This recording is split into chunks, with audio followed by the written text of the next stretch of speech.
আসসালামু আলাইকুম ভাই, সব কেমন আছেন?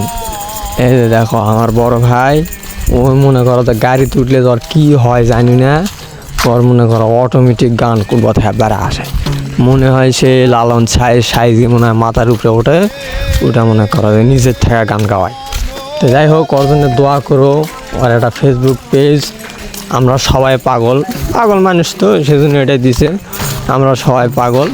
তো খুব ভালো একটা নাম, ইউটিউবে সার্চ করলে পাবেন, তোমরা ফলো করে দিও আর একটা সাপোর্ট করো, তাহলে মনে করো যে চ্যানেলটা অনেক উপরে উঠে যাবে।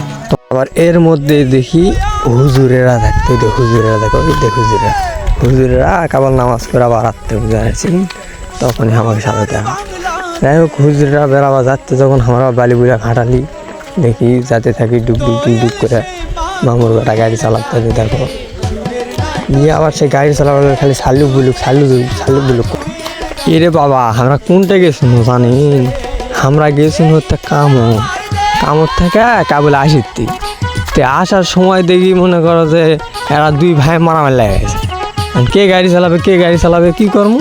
পরে শেষ মাস বড়টা জিতলো, বড়টা ওই জিততো না, ওই জন্য ওই জিতেছে। এখন ওই জিতেছে দেখে গাড়ি এখন ওই গাড়ি চালাবে। দেখো আর গাড়ি চালানো, দেখো ওই গাড়ি চালাবা লাগলে খালি ভয় লাগে বাবা, কী করবো কও, হুটে ড্রাইভার তো মানে গাড়ি হাতত পালে মনে হয় বিমান পাচায়। দেখো ভাব দেখো খালি দেখো, হাই রে বাবা, গাড়ির পাশে না মনে হয় বিমান পাশে বাবা, উড়ে লে যাচ্ছে, হাই আজকে মনে হয় না আর বইয়ের মুখ দেখা পাবো বাবা। ধীরে যাও বাবা, ধীরে রে বাবা, ধীরে এ বাবা, আজকে মনে হয় না আর বাড়ি যাবার বাবা। তোমরা সবাই দোয়া করো ভাই সাহেব, আমি জান বাড়ির যাই আর বইয়ের মুখটা দেখা পারি।